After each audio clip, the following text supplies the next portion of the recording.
What if I told you that at one time in this world, we had 13 months, the first day of the week was Sunday, and the first month of the year was March? Sounds strange, right? But believe it or not, a Bible from 1775 shows exactly that. And so this right here is the Bible from 1775 telling us at the time that we used to have 13 months. The first month of the year is March. Look at all the way to the end, guys. There's 13 months. 13 months. First day of the week, Sunday. Second day, Monday. Look at that. Seventh day or Sabbath, Saturday. This is the proof right here. So what happened? Why do we now have 12 months? And why do we start our year in January? Let's explore these questions together. Discovering that Sunday might actually be the start of the week makes us rethink many things we've been taught about our culture and religion. Imagine this. What if the day we now rest and worship, Sunday, was originally meant to be Saturday, if that's true? Then the way people practice religion today might not match how it was done in the past. This idea isn't just about religion. It could also affect astrology. Each day is said to be connected to a certain planet, influencing our lives. But if our week isn't set up the way it used to be, could that mess up how those energies are supposed to work for people who believe in astrology? This could mean that the whole system needs to be looked at again, asking questions like, are we even following the right days for the right energies? But who decided to change things, and why some believe it happened slowly over time. Influenced by religious and political leaders, others think it was a deliberate change to break away from ancient traditions. For example, Emperor Constantine is said to have moved the day of worship to Sunday because he wanted pagans to worship on that day, turning it into what we now call Sunday. This brings up another big question. Why does our current calendar seem so different from what older records, like the 1775 Bible, show? Could it be that many of our traditions and dates are out of sync with what they originally meant? This misalignment doesn't just stop at the days of the week. It could even affect major holidays like Christmas and Easter. If we were to realign our calendar with this older one, could we rediscover a more authentic way of living, one that's more connected to spiritual truths that have been forgotten?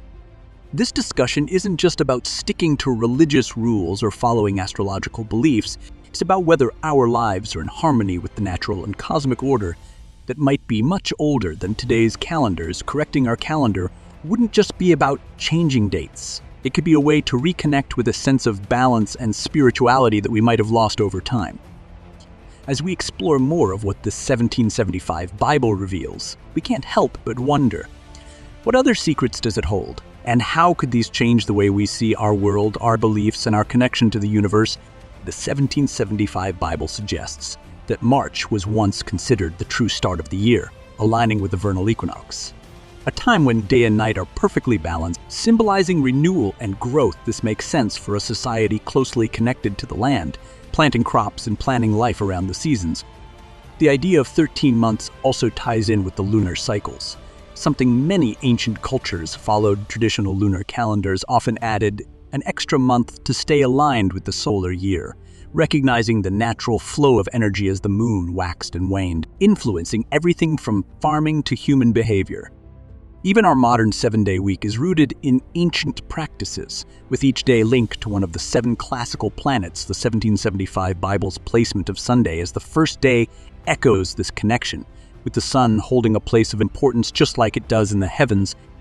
But what changed? Why do we now follow a different system? The shift might have been gradual, influenced by religious and political decisions over centuries, or it could have been a deliberate move to break away from older traditions. One major example is Emperor Constantine, who aligned Christian worship with Sunday, a day already honored by sun-worshipping pagans, transforming it into what we now recognize as Sunday. This shift also affected major holidays like Christmas, which was conveniently placed near the winter solstice, a time already celebrated by pagans for the return of the sun. The Church's decision to mark December 25th as Jesus' birth date helped ease the transition for converts by allowing them to keep their familiar festivities, just with a new focus. But was Jesus really born on December 25th?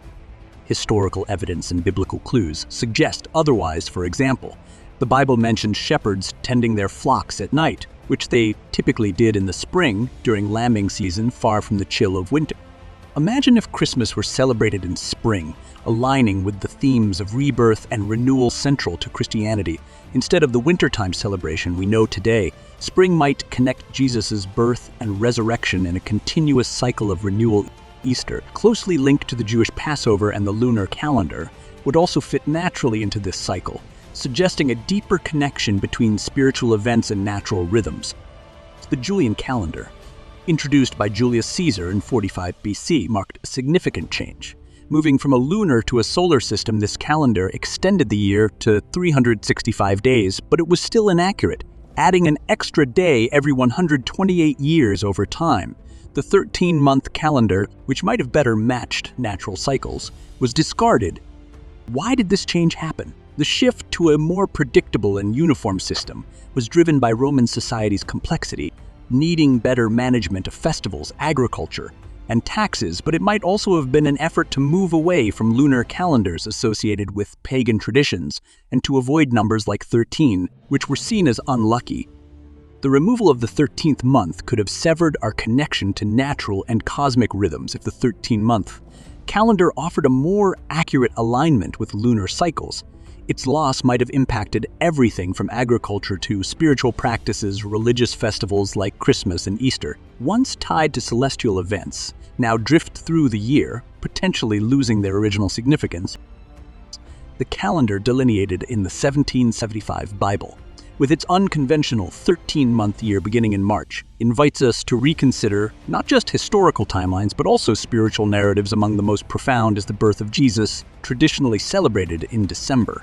But if we look at the ancient calendar as a more accurate guide, could the nativity story have actually unfolded in the spring? This isn't just about correcting dates.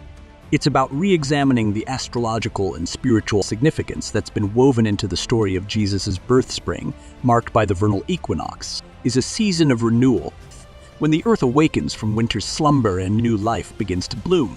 It's also lambing season, which ties directly to the biblical account of shepherds watching over their flocks by night, a detail that strongly suggests a springtime nativity. If Jesus was indeed born in the spring, the association with Aries, the ram in the zodiac becomes intriguing. Aries, which begins in late March, is often linked to leadership, sacrifice, and new beginnings. A fitting parallel for a figure like Jesus, who is seen as a leader and redeemer in Christian belief. This alignment between astrological symbolism and the nativity could frame Jesus as a herald of a new era, embodying themes of sacrifice and spiritual rebirth. Additionally, the spring equinox, a time when day and night are in perfect balance, could represent the dual nature of Jesus as both human and divine. The natural harmony of this moment in time offers a compelling metaphor for the spiritual balance he is said to bring into the world. Moreover, if we reposition the nativity to the spring, it adds a deeper layer of meaning to the idea of light entering the world, as the days grow longer and darkness recedes, reinforcing the message of hope and renewal that Easter and the resurrection already symbolize. This shift in understanding calls us to look beyond traditional dates and explore how aligning with these ancient cycles might bring us closer to the original spiritual intentions behind these celebrations.